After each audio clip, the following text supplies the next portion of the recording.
Olá, turma! Então, hoje nós vamos para a nossa aula 14 de Fundamentos e hoje a gente vai concluir o assunto sobre higiene do paciente. Então, na aula anterior, nós falamos sobre o banho no leito, né? E muitas vezes o banho no leito vai incluir outras higienes específicas do paciente, né? Como a lavagem dos cabelos, a gente falou da lavagem dos cabelos, né, na aula anterior.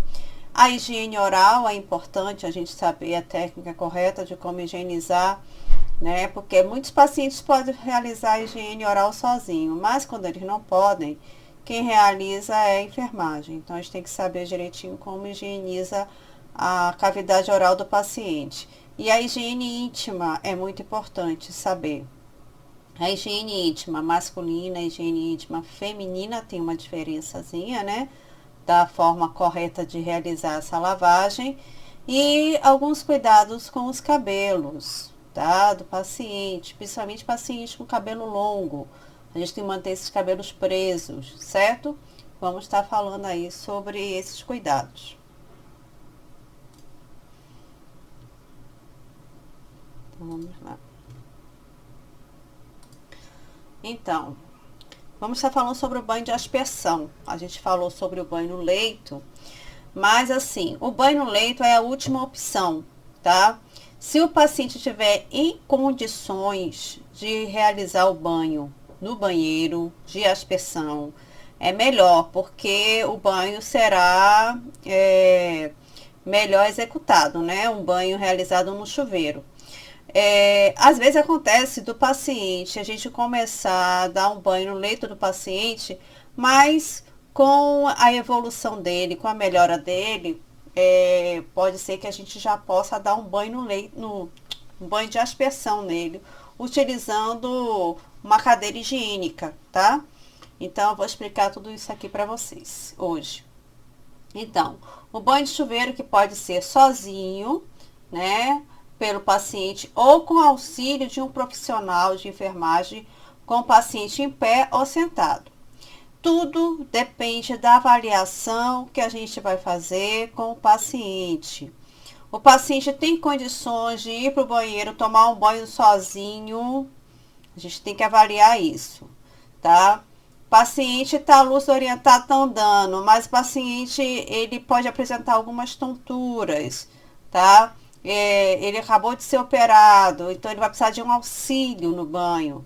Aí nesse caso a gente leva ele para tomar um banho de chuveiro com todos os cuidados, certo? Com a vigilância, segurando na mão dele se for preciso, né? Colocando uma cadeira se for preciso, tá?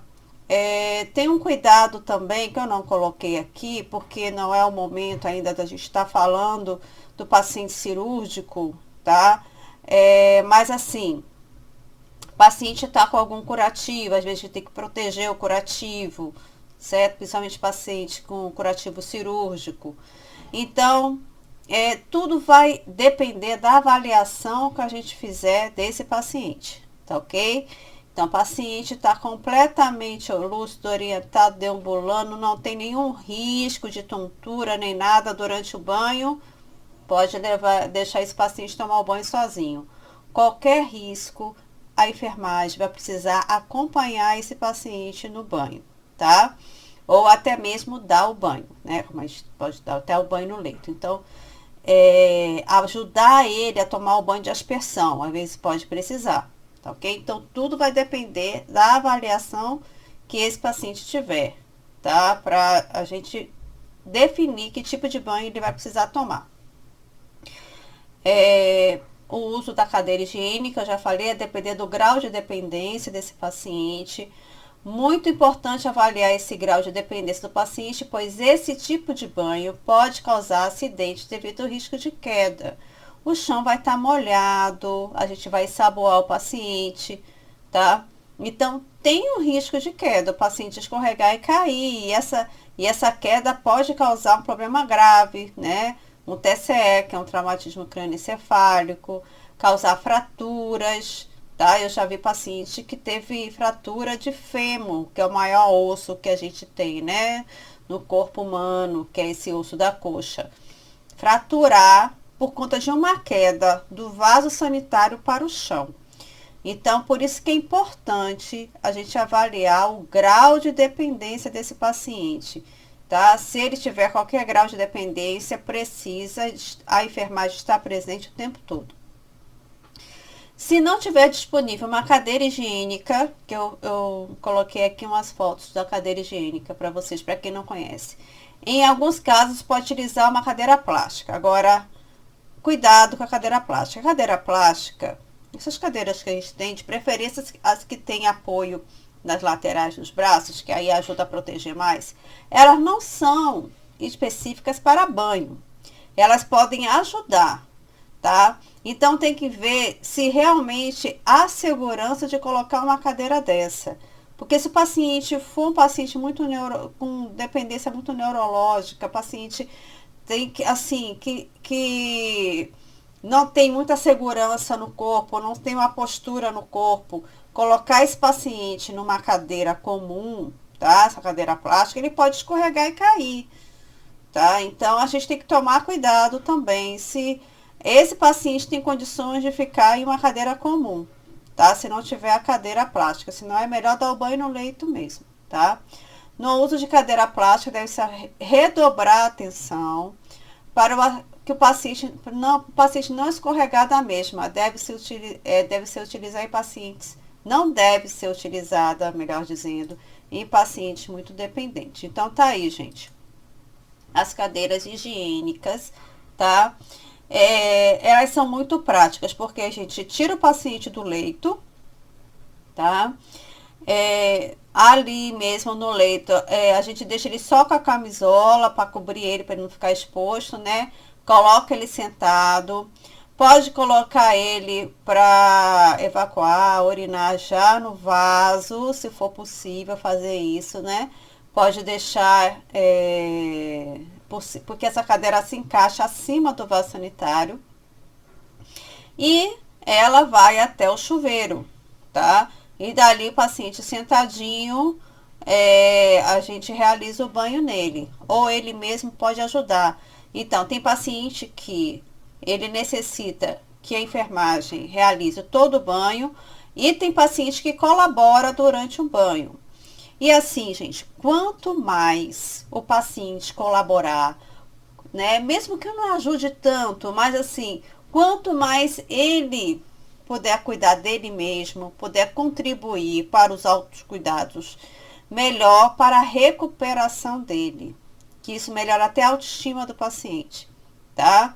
Então, sempre avaliar as condições desse paciente contribuir para a própria higiene.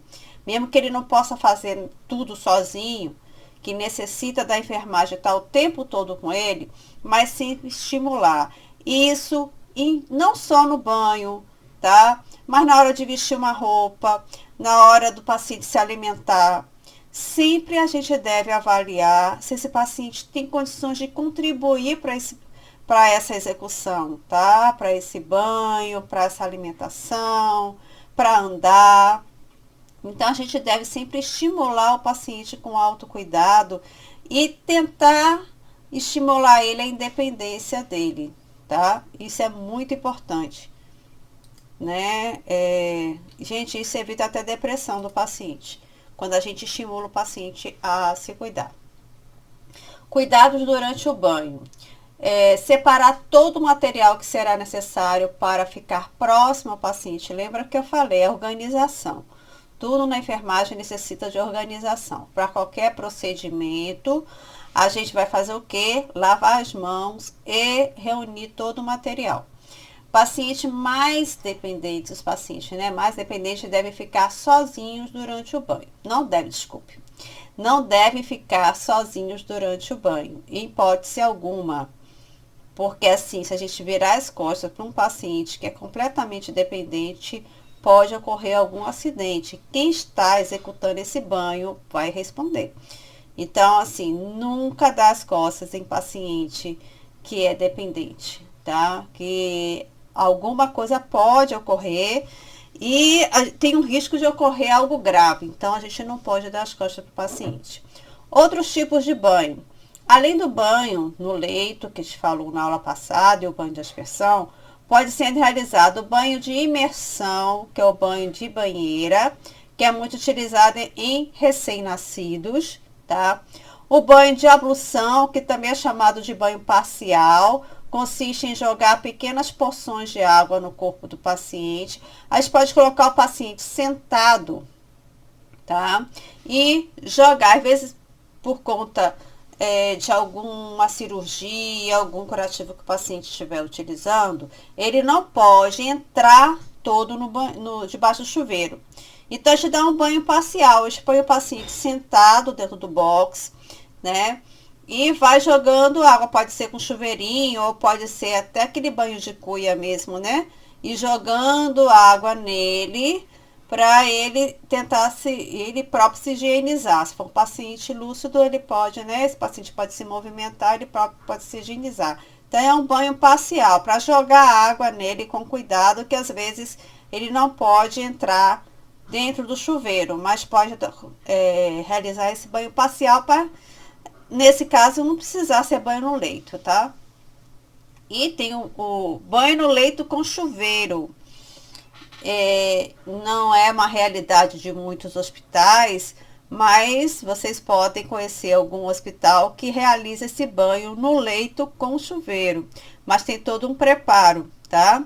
Porque tem que cobrir o leito todo com impermeável, tá? Tem um chuveirinho próprio para isso. Então, joga água no paciente, é um banho que o paciente se sente bem melhor, tá? E ainda tem hospitais que tem uma banheira específica para paciente acamado, tá? Que a gente coloca o paciente nessa banheira e também dá o banho de aspersão com chuveirinho, né, no banheiro, tá? Então, não é bem uma banheira, mas tipo uma maca vazada, tá? Que aí a água ela é drenada, então a água do banho ela é drenada, né? E a gente pode dar o banho no paciente de aspersão, tá? Com chuveirinho, com o paciente deitado. Então, tem essas possibilidades, né? A depender da estrutura do hospital. Mas, na maioria dos casos, o banho no leito é feito mesmo daquele jeito que eu falei na aula passada, né? Com paninho. Então, aqui, ó, gente, é o banho do paciente sentado, a gente pode jogar o chuveirinho, ou ele pode entrar debaixo do chuveiro mesmo sentado. Aqui o banho de aspersão com o paciente no leito, tá? Então, tem essas possibilidades, né? Que vocês podem encontrar. Aqui eu coloquei para vocês os tipos de banho, tá? No geral, que é o banho de aspersão, o banho de imersão, o banho de ablução e o banho no leito. Agora, os cuidados com os cabelos. Por que é importante? Gente, chega um paciente, né? Pode ser do sexo masculino ou feminino, com cabelo grande. Se a gente deixar esse cabelo solto, com o paciente deitado o tempo todo, vai formar um nó enorme no cabelo do paciente, tá? E outra coisa, cabelo é fonte de contaminação. Então, a gente tem que proteger esse cabelo. O cabelo, ele não precisa ser lavado todos os dias, certo? Lavou o cabelo, o que a gente pode fazer depois de seco? A gente pode prender esse cabelo. Faz um coque, faz trança, coloca uma touca, proteja esse cabelo, para esse cabelo não ficar solto, né, se contaminando, enrolando o cabelo. Às vezes tem que cortar o cabelo do paciente, porque às vezes forma um nó que ninguém consegue tirar. Então, cabelo grande, a gente tem que proteger, prender e proteger. E manter, isso também é importante para a autoestima do paciente, manter o cabelo do paciente arrumado, tá? Penteado, terminou o banho, penteia o cabelo, arrume mesmo os cabelinhos curtos, penteia, arrume o cabelo, passe um cremezinho, tá? Para o paciente não ficar, né, com os cabelos todos bagunçados, mesmo ele deitado, mesmo acamado.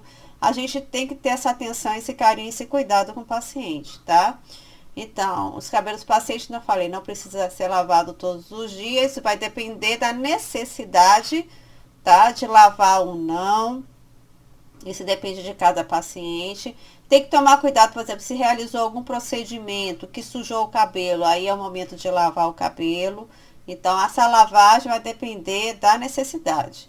Importante lembrar que os cabelos são fonte de contaminação, que eu já falei. Cabelos longos devem ficar presos, realizar uma trança, um coque, usar toucas para melhor protegê-los, tá?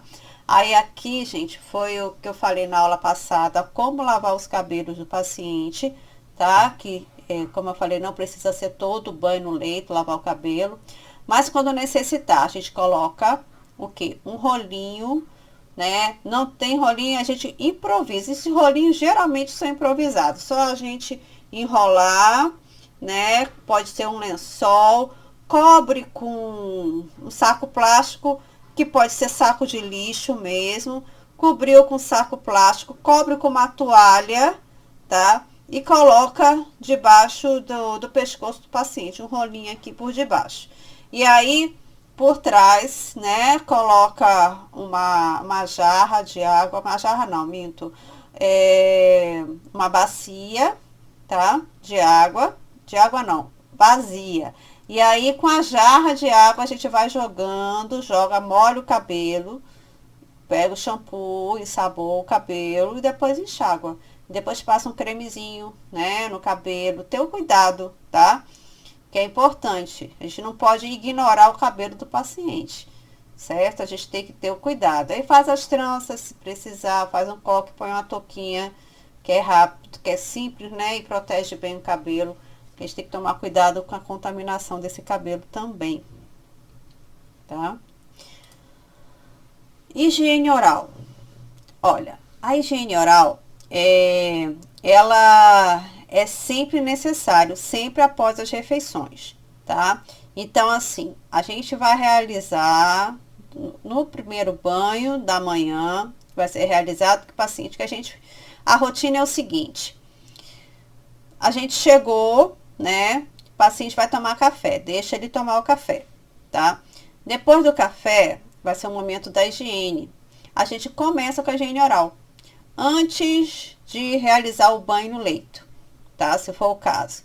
Então, a gente vai realizar a higiene oral, tá? Se for paciente lúcido, tal, a gente só vai fornecer o material para o paciente realizar a higiene oral, a escova, a água, uma jarrinha, né? Um copo de água, uma cubarrinha para ele cuspir. E aí, depois realiza o banho no leito. Mas, se o paciente for completamente dependente, aí a higiene oral vai ser diferente, tá? Que a gente vai falar aqui. Então, a higiene oral tem o objetivo de proporcionar conforto ao cliente, prevenir infecção, limpeza, né? E conservação dos dentes, auxiliar no tratamento de patologias bucais e trato respiratório, tá? É uma coisa importante, tá? Porque a contaminação oral pode causar até uma infecção respiratória, tá? Então, a higiene oral não é só importante para prevenir cáries, né? Para não estar dando mau hálito, mas para também prevenir infecções respiratórias, porque o tubo respiratório está conectado com o tubo digestivo, certo? Então, a bactéria que vai crescendo na região oral, ela pode descer até as vias respiratórias. Por isso é importante a gente estar realizando a higiene oral. Assim como o banho, a higiene oral pode ser realizada pelo paciente ou com auxílio da enfermagem. O material seria luva, se a gente for realizar uma higiene oral no paciente, tem que usar a luva porque a gente vai estar lidando com secreção, né? Uma cumarrim para ele cuspir, água, não precisa ser água potável, né? Se ele vai cuspir, não precisa. Uma escova de dente, se for usar escova de dente, ou espátulas e gases. Eu vou mostrar aqui para vocês como é que a gente arruma mais de uma espátula, tá? Uma toalha, uns 20 ml de antisséptico bucal e creme dental, se for o caso, porque ou usa o antisséptico, se o paciente for a gente for realizar com a espátula, né, a gente usa o antisséptico bucal, o líquido. Se o paciente for escovar o dente mesmo com a escova, aí é o creme dental e uma bandeja, tá? Vou tentar explicar para vocês aqui como é. Então, gente, se o paciente for dependente, se a gente for realizar a higiene oral, o paciente não tem condições de escovar o dente e cuspir. Como é que a gente vai realizar a higiene oral desse paciente? A gente pega um copo, tá? Esse copo descartável, põe uns 20 ml de antisséptico bucal, tá? Prepara uma espátula, pega uma espátula, essa de baixador de língua mesmo, gaze e uma fita, pode ser fita crepe, pode ser esparadrapo, pode ser micropore, qualquer uma que prenda aí a gaze na espátula. Então, a gente pega a gaze, dobra no meio, abre ela, dobra e vai envolver a espátula, na ponta da espátula, com a gaze. E prende, tá? Na base, a gente vai prender com uma fita adesiva, certo? E aí, pelo menos umas 3 dessas é importante, tá? Porque a gente faz a higiene da língua, então com uma espátula a gente vai molhar com essa solução, porque põe 20 ml de solução bucal e o restante de água, tá? Água potável aqui no caso, porque o paciente vai acabar engolindo, então água potável aqui. A gente molha essa espátula, não precisa molhar muito, né? Molha um pouco essa espátula nessa solução bucal, aí faz a higiene da língua. Então, limpou a língua, jogou fora. Pega outra espátula, vamos realizar a higiene bucal nos dentes de cima. Higienizou, joga fora. Pega outra espátula, realiza a higiene dos dentes inferiores. Realizou, jogou fora. Pronto. E aí, outra coisa, eu nem coloquei nessa sequência, mas uma coisa que a gente deve observar são os lábios do paciente. Às vezes a gente precisa hidratar os lábios, às vezes eles ficam ressecados, tá? Tem que cuidado com o uso dessa gaze, dessa espátula, para não ferir nem a boca, nem o lábio do paciente. Após higienizar, passar manteiga de cacau, um hidratante, Bepantol também pode, tá? No lábio, que às vezes o lábio do paciente fica ressecado, e de tão ressecado ele pode abrir e ferir, tá? Então, sempre tá hidratando o lábio do paciente, tá bom? Então, vamos lá. Então, primeira coisa, se identificar, checar o nome, o leito do paciente, todo aquele processozinho pra gente, né,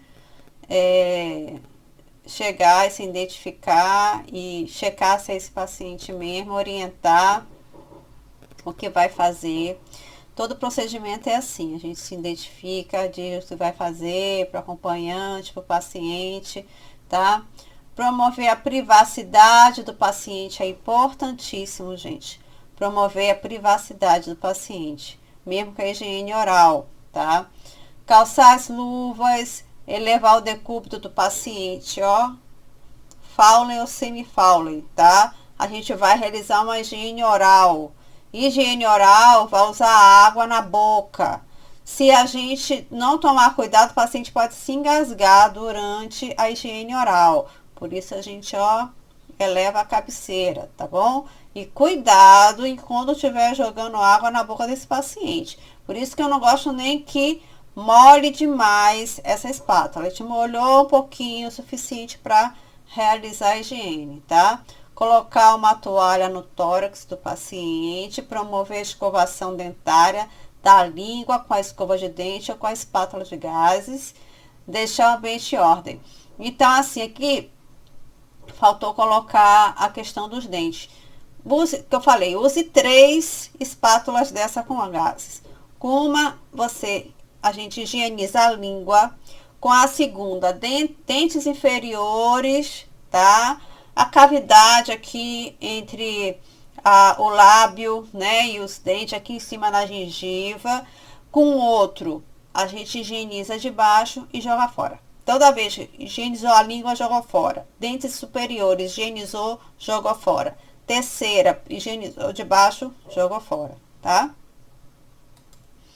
Então, quando a gente usa a espátula, a gente usa mais de uma. Após a execução, desprezar o material utilizado no expurgo, lavar as mãos, realizar as anotações necessárias e sempre importante, não só na higiene oral, mas em qualquer higiene do paciente, sempre observar se há alguma lesão, alguma secreção estranha, né? Alguma coloração estranha. Então, para a gente estar sinalizando qualquer problema que possa estar ocorrendo com o paciente, tá bom? Gente, eu vou encerrar esse vídeo aqui e continuo no próximo, tá bom?